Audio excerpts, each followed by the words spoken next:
Well, there's two ways of looking at this week's Talking Tactics. Positively, in that we're talking about the Springboks and looking forward to the World Cup. Negatively, in that there's nothing to talk about Kaunda when it comes to Vodacom Super Rugby. Nah, unfortunately, X. But I mean, that 49-man squad that Heyneke picked was a massive talking point over the weekend. Well, we've broken it up into forwards and backs, but taking a look at the front rankers first, and it's a huge list of props. 9 of them he's selected. Any big surprises?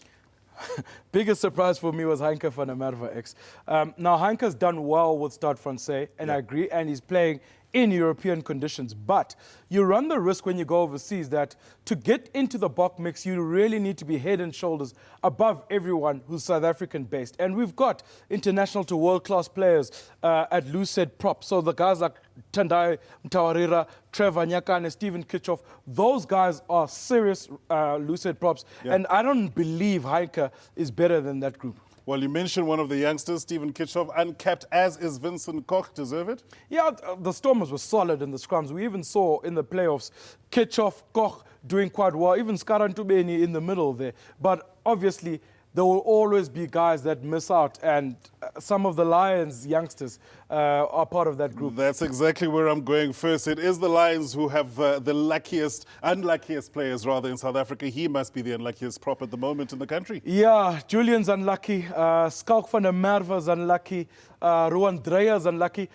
The reason why I say that they're unlucky because they were part of the Bok mix in 2014, so they got a taste. Yeah. And now they would obviously hope that they'll get in this year in World Cup year, and unfortunately they didn't. Not too many hookers to speak of that fall outside of this catchment here. 4 he's gone for, and these are the premier props that Springbok Rugby has at its disposal. Yeah, and I'm happy with these hookers.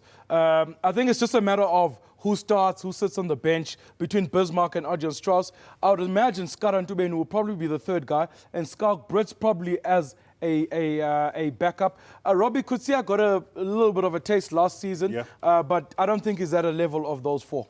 Well, the locks injuries will be a major concern for Heyneke, Meyer, and in case any of these two don't make it, it remains to be seen whether he'll go for a loose forward to cover there. But Franco Mostert, for me, he's the one guy who is a surprise and certainly deserve it given the way he's played in Super Rugby. He's in here because of his Super Rugby form. He's done really well. If you look at his tackle counts, the rucks he makes, all of those stats, and the lineouts he wins as well, he's done very well.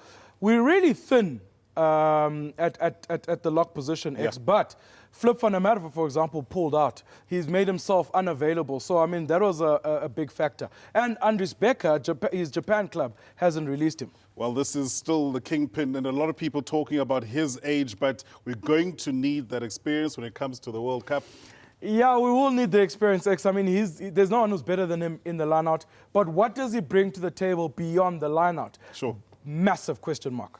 Well, we're going to wait and see. Let's take a look at the loose forwards. And there, I think there's always going to be a lot of disagreements. And that's purely because we've got so many to choose from. But a couple of surprises there. Didn't expect to see Henrik Rousseau's name appear on this list. And 1 or 2 of these guys will probably miss out.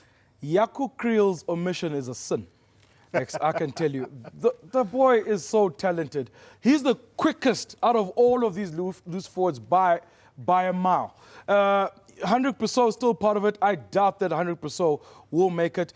Going to the World Cup, it's either 5 loose forwards or 6 loose forwards. So, it's going to be very tough to make a selection there. Well, we're also talking about surprise omissions. And you mentioned 1 or 2 of the guys who probably will make it there. But one of the guys, it seems, is not going to make it to the World Cup is that man, captain of the Blue Bulls. Yeah, PSPs didn't make. I'd heard a rumor that he was actually training at lock during the Bok training sessions. So I thought that he was going to sneak in via a person who doubles up as a lock and a loose forward. I've never seen PSPs play lock since I've watched him since he was playing for Affis. And obviously this youngster as well, Arno Botha. Sadly, 2013, he had a devastating injury and he's never been able to recover to get to that level again. Well, there's still a couple of matches to go between now and the World Cup, so a chance for a lot of these guys to try and impress the coach. Up next, we'll take a look at the backs.